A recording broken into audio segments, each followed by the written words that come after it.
Good Morning Business. Le débat. Lamentable, ça paraît sans appel. Nicolas Dose, c'est pas lamentable. Jean Castex a allégé la facture des ménages. Avec ça, on enraye la machine économique, on revoit les règles du marché. Qu'est-ce qu'on fait ? C'est pas lamentable, il obtient exactement ce qu'il veut. Il enjambe l'hiver et la présidentielle, tranquille.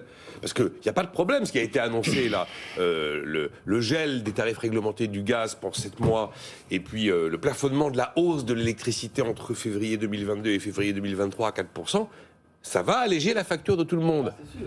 C'est sûr. Et comme c'est le but recherché.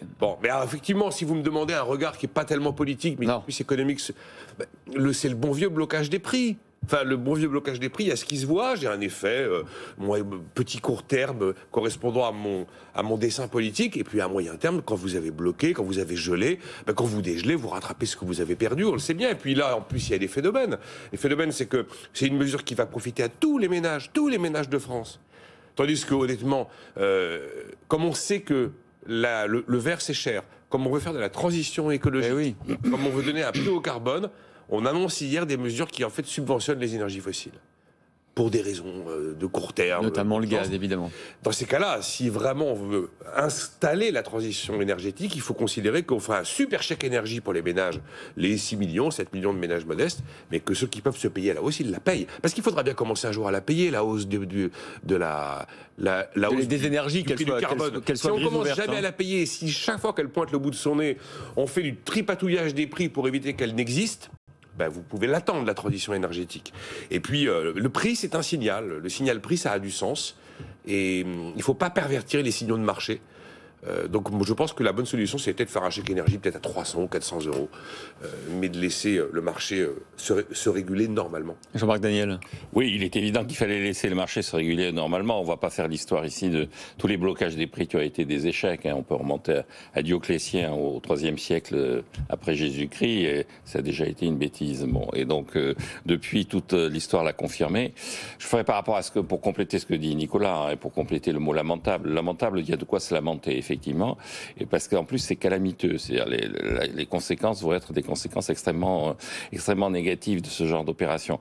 Je ferai quand même, pour compléter, deux remarques. La première remarque, c'est que globalement le gouvernement court après une illusion qui est de maintenir le pouvoir d'achat de la population, alors que la contraction de la production a été assez sévère, donc on l'a maintenu à coup d'aide publique. Il est maintenu, le pouvoir d'achat. Oui.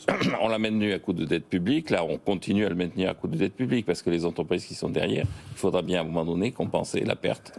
J'imagine que qu'elles vont subir. Kenji, il va falloir l'indemniser. Voilà, donc on va voir ce qui va être décidé. Le Conseil d'État avait déjà, à l'époque où Mme Royal avait bloqué le prix de l'énergie, avait indiqué qu'il fallait rendre aux entreprises l'équivalent de ce qu'elles avaient perdu. Donc concrètement, on est toujours dans la fuite en avant derrière le quoi qu'il en coûte, la dette publique, alors que la légitimité et la réalité économique ne sont plus au rendez-vous. La deuxième remarque que je ferai, j'ai cité abondamment ici Jacques Rueff qui disait « Soyez socialiste, soyez libéral, mais ne soyez pas menteur ». Là, c'est un mensonge. Et donc, pour citer un exemple assez célèbre qui vous tiendra à cœur, c'est quand le rapport Nora a été remis au général de Gaulle. Le général de Gaulle, que vous aimez beaucoup, avait dit « Je ne ferai pas la politique de l'indice. Je ne ferai pas une politique axée sur l'indice des prix. Je ferai une politique de vérité. La vérité des prix. » Et à l'époque, il avait consenti à ce qu'en 1967, on augmente de 62% le prix du ticket de métro. Donc 62%. Et comme le disait Nicolas, c'est vrai, en plus en termes de signal économique sur la transition énergétique, une fois de plus, comme pour la taxe carbone, on fait le contraire de ce qu'on devrait faire. Et c'est d'autant plus, c'est une contradiction qui est permanente, puisque souvenez-vous, au moment de l'itinéraire mémorial de 2018, juste avant la crise des Gilets jaunes, le président de la République avait considéré qu'il y avait en fait deux évolutions dans les prix qui étaient pas de la même nature. Il y avait celle qui était liée à la taxe carbone et qui était légitime, et puis il y avait celle qui était liée à l'évolution du prix du pétrole, et là il n'en était pas comptable, donc il dit c'est pas Bibi, vous savez, dans cette période où il estimait qu'être vulgaire c'était se rapprocher du peuple, donc il avait dit c'est pas Bibi.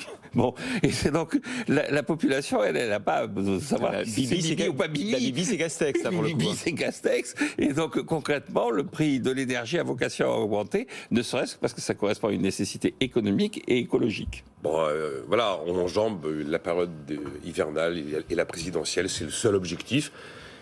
Et cet objectif-là, il sera atteint. Sur l'électricité, ça va jusqu'en janvier 2023. Oui, effectivement. Oui, parce que comme les prix de l'électricité ne sont pas révisés mensuellement, mais tous les 6 mois, la prochaine révision des prix de l'électricité, c'est février 2022. Donc, il aurait pu annoncer qu'on plafonnait à 4% la hausse pendant 6 mois. Et là, c'est 1 an. Mais effectivement, ça va se payer.